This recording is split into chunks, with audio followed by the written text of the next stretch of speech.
If you've ever seen this show before, you know that when it comes to knockoffs of popular American blockbusters, one country near the very top of the heap is Italy. Now sure, they may not be quite as blatant about it as our old friend Turkey, but long before companies like the Asylum started blighting the earth with their low-budget knockoffs, the Italian film industry was proving that it never saw a successful American blockbuster it couldn't try to cash in on. I've already spotlighted knockoffs of Star Wars and Jaws on this show, but there is so much more out there. We're talking knockoffs of Raiders of the Lost Ark, Alien, The Exorcist. Hell, there's more Italian ripoffs of Star Wars and Jaws I haven't even done yet. And sometimes they even went beyond big Hollywood blockbusters and tried cashing in on other cult movies. Which brings me to the movie I'm going to talk about today, 2019, After the Fall of New York.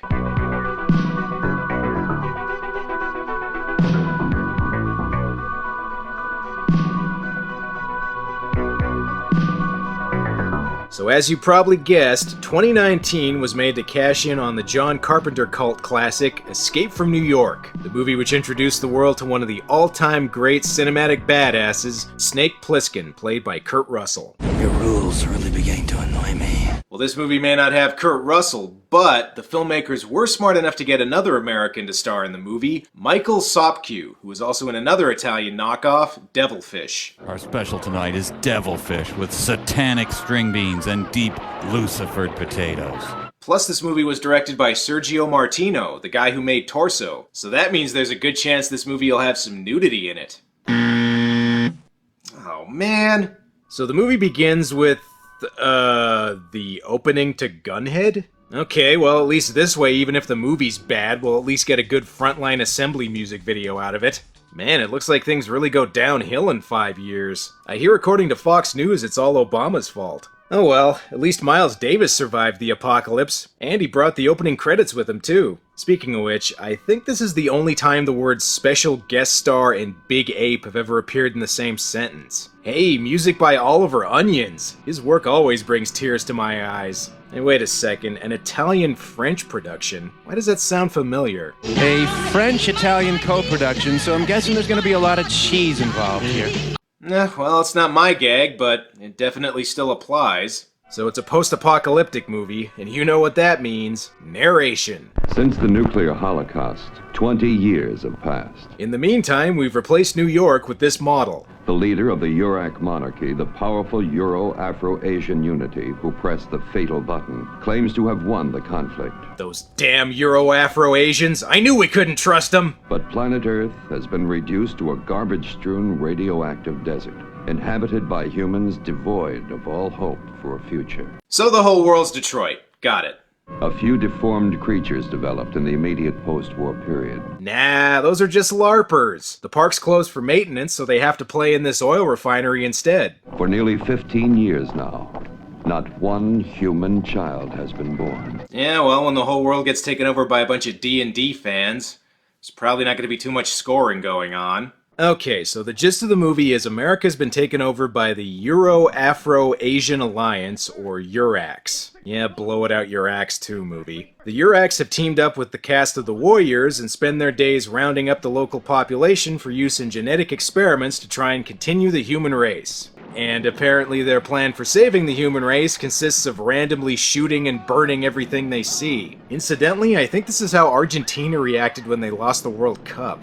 Yeah, I know that joke's a month too late. What? I couldn't fit it into my last 2 videos, so sue me. Anyway, we interrupt this Adam and the Ants music video to bring you, Italian Death Race 2000? Excuse me fellas, you seem to be getting your Road Warrior ripoff into my Escape from New York ripoff.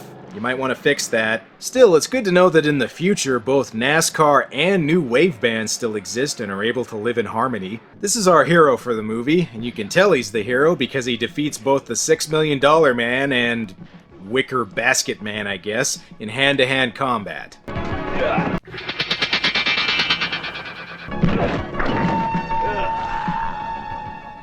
Yay! He murdered 2 people to win a race! Our hero! Yay! What the hell is going on now? To the victor, long life and happiness.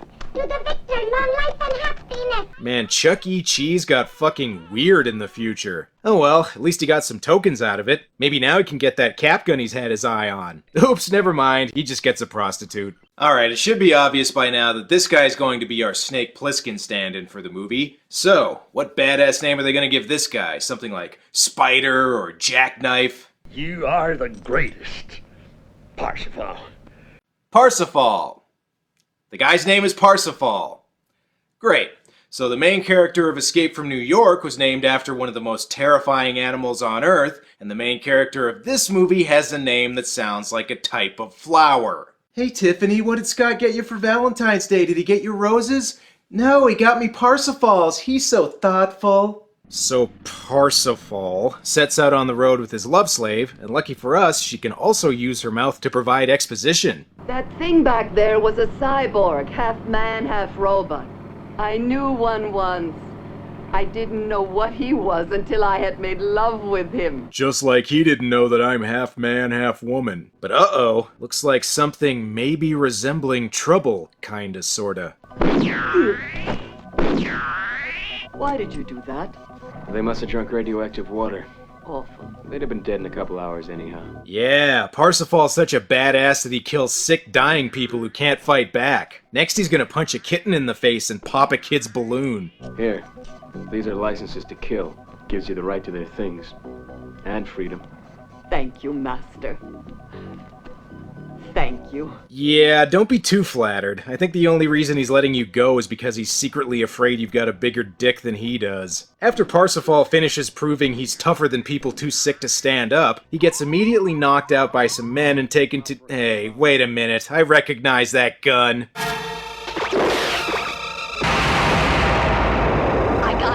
You know, normally I'd wish this movie was a bit more like Barbarella, but the last thing I want to see right now is a zero-gravity striptease featuring either one of these two. As I was saying, Parsifal gets captured and taken to the president of the Pan American Confederacy, played by Edmund Purdom. Hey Brandon, who's Edmund Purdom? Look him up on IMDb, I got jokes to get to. Well, they took him all the way to Superman's Fortress of Solitude, so I guess this must be important. The memory banks in our genetic robot tell us there's a fertile woman hidden in New York. One fertile woman's not enough to recreate the entire human race. That's where you come in. We need a super virile man scoring with her round the clock. I do it myself, but I have to make Don't Open Till Christmas in a few hours. If she's young, she'll have at least 500 eggs in her ovaries.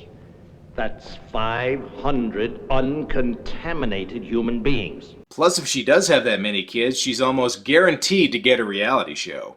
You are the only man capable of carrying out this mission successfully. Yeah, the fact that you were able to kill some sick, defenseless people and were immediately knocked out by a couple of schmucks means that you're the perfect man for the job. Of course, Parsifal won't be alone on this mission, so coming along with him are Bronx, who has a robotic hand, and Ratchet, who has an eye patch? No, the eye patch is supposed to go on the main character. You're getting your ripoff wrong, movie. Once out of the city, you'll be able to contact us. Uh-oh, looks like Edmund's whiskeys are starting to kick in. These guys better hurry up and get to New York. Of course, New York being New York, it's not long before they get attacked by some goons.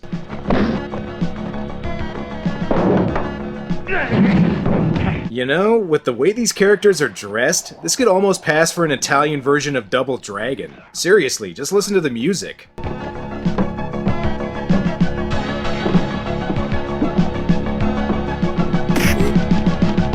Looks like New York's transit system hasn't changed much. The only difference seems to be there's no homeless people masturbating in the corner. So actually it's a little bit better. The Uraks have the right idea though. Just use horses. They're more reliable, plus if they die, you can just use the meat for a good old New York hot dog. So the group runs into another gang of thugs, although I wouldn't worry about them too much since all they seem to do is kill rats. Okay, fine, they also try and kill this dwarf too. Hey, he's not a little boy, he's one of the tiny people. Excuse me? They prefer the term little tiny people? Okay, rat. Come on. Hey, remember the part in Escape from New York where Snake had to fight an Asian version of the Rat King? Although, now that I get a closer look at this guy, he could also be Asian Bone Steel. Holy shit. Did I really just make a Turtles the Next Mutation reference? Ugh. You know, maybe my parents are right. Maybe I have been doing this show for too long. Give up. Oh, right, you're not the only one here. I forgot. Okay, so just to recap, we're only half an hour in, and so far our hero has gotten his ass kicked and been captured twice now. Man, screw Parsifal. This guy's name should have been Pussy Willow. Thankfully, Parsifal is already working on escaping. And by Parsifal, I mean Ratchet. And hey, look, the Uraks are here, which now makes this 3 times that Parsifal's been captured. You know, if things keep going like this, the climax of the movie is just going to be Parsifal getting his ass kicked by a bag of cotton balls. So after getting rounded up by Rand Paul here, Parsifal and Bronx get taken to see their leader. Let's see, do I call this guy Italian Lex Luthor or Italian Turkish Lex Luthor? Tough call. We have fused Asia and Europe and Africa into a single race. We call this race white people. Okay, so we've seen some of Ratchet's moves. What do you got, Bronx? I'll tell you why I came to New York. To dig out the eyes of a worm like you. Ooh, got him with an R-rated Three Stooges move. Nice one, Bronx. Don't kill him! Don't kill him! I want him alive! Don't kill him! But next time he's brought in for questioning, maybe put him in some handcuffs or something. Speaking of which, why the hell is Parsifal the one that's restrained? So far, he's been the least effective one of these 3. Do you know me now? Oh, and he gets interrogated by the hot dominatrix lady? Now that is just not fair. Why are you here? To find a woman. And have you found her? She was with the group that captured me. Her name's Giada. Alright, I should probably explain. Parsifal says that one of the female exterminators is the fertile woman they're looking for. And he knows this because, I don't know, his boner tells him so? He's really got nothing to go on here. Turns out he's wrong, though, since Professor Jeff Foxworthy here says that she's sterile. Great, so that's another thing you've gotten wrong, Parsifal. You better do something really impressive to make up for this. What? You are determined to confess it. Well, hey, what do you know? We're halfway through the movie and Parsifal's actually being competent. 4. Well, kind of. Can you walk? Yeah, I can. Let's hope you can walk. Parsifal got stabbed in the leg and he seems to have already forgotten about it. But there's one thing he hasn't forgotten about.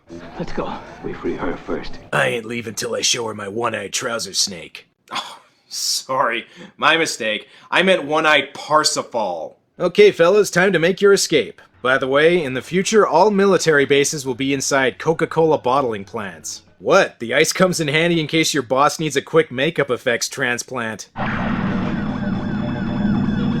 Come on, what are you waiting for? Good luck, friend.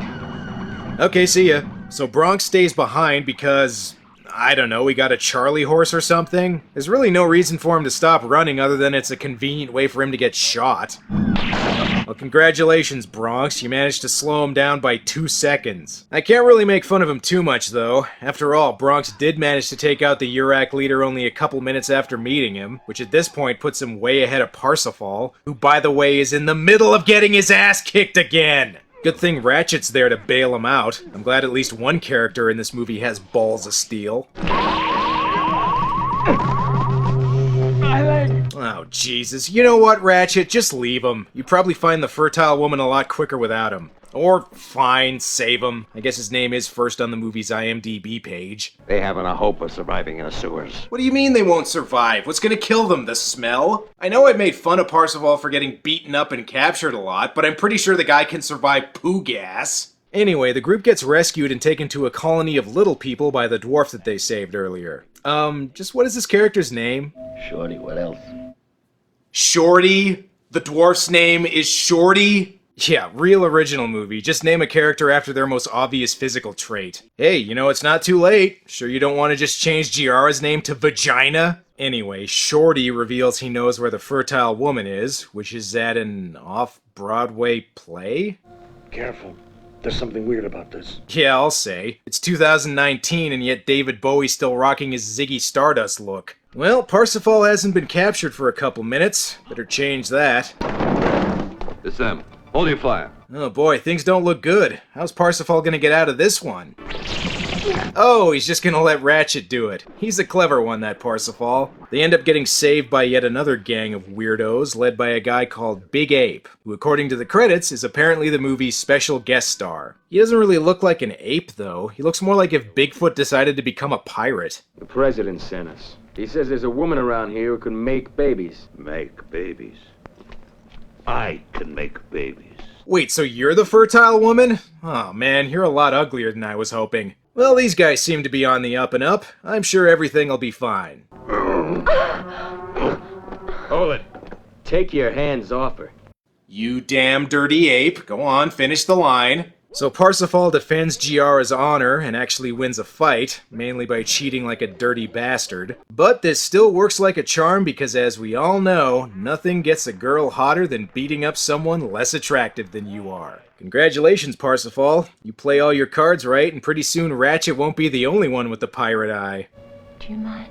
I may be infertile, but you're still gonna have to wear a condom. Giada, if love had any meaning in this world, you'd be the one I'd love. And I'm totally not just saying that because you're the only attractive woman for miles. Listen, as romantic as you two making love in front of a group of strangers is, there's only 25 minutes left, so you might want to get on that whole fertile woman thing. Who is she?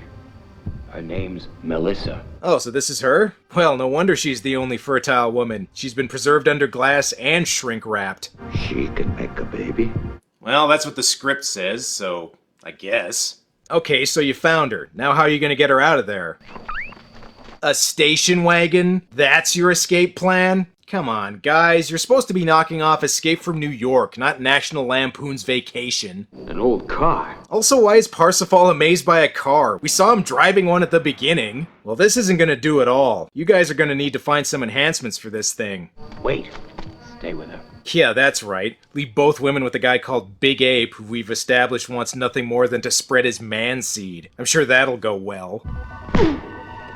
Holy shit, it didn't go well! Hey, what are you doing? You're supposed to drag her by the hair. And I hope you're happy, fellas. You left Melissa with Big Ape, and now she's got the son of Kong inside her. I sure hope these guys are having better luck. And hey, Shorty, what do you think you're doing? Parsifal's the one who's supposed to get captured. Now you're going to tell us where your friends are hiding.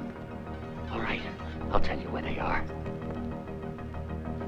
Well, stupid bastards!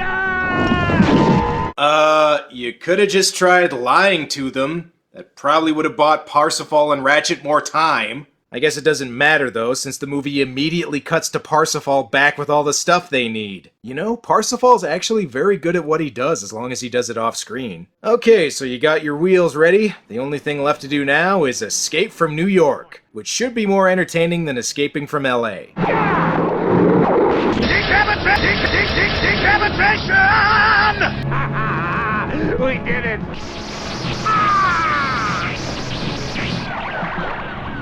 Oh no, they got Big Ape with the ancillary character ray. Speaking of which, what the hell has the Urak leader been up to all this time? We can still catch them. Perhaps.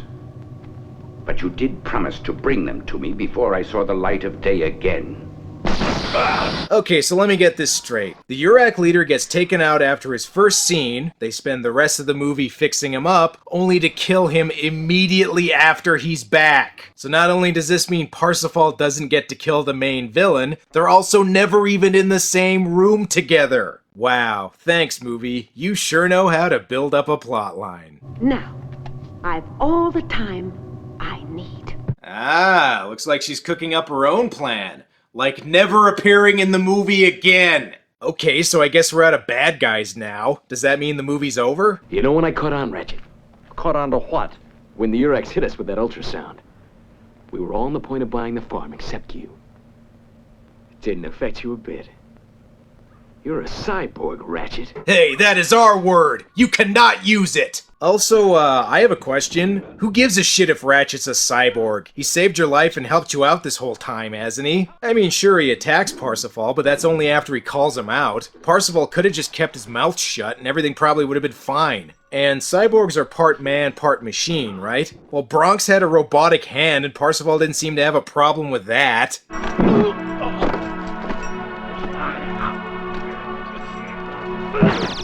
Oh shit, Ratchet was even programmed with digital birdies for when he got hit in the head. But oh no, we got Giara. Parsifal's gonna be devastated. Me too. For you. No. Not you, Giada. No, don't die. I love you. Life is love. Shrek is life. All right, my love. Man somehow gets it together again. It's because your love willed it. Okay, not to beat a dead horse with the whole Parsifal is no snake thing, but can any of you out there imagine Snake Plissken saying a line like that? What do you say we play a little Bangkok rules? Nobody draws until this hits the ground. You ready?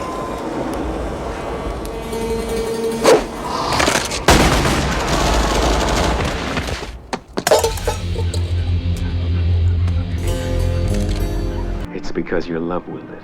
Oh well, at least you still got Melissa, so mission accomplished, right? As soon as the girl awakens, somebody will have to explain everything to her. And so she must be told the whole story.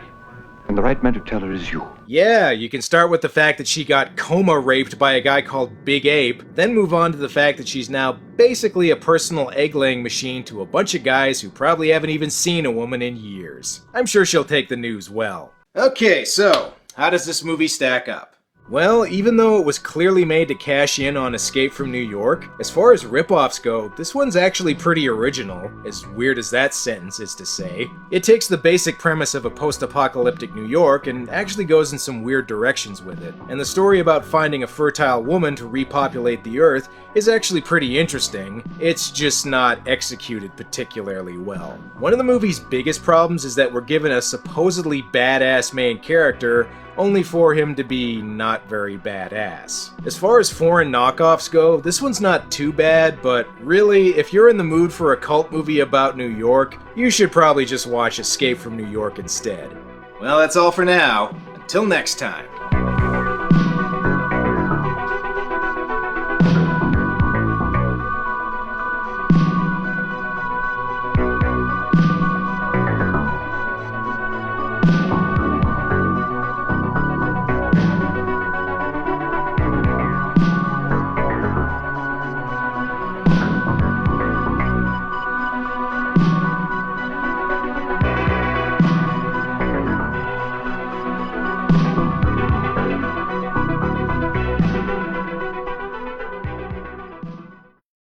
You are the greatest, Parsifal. Call me Snake.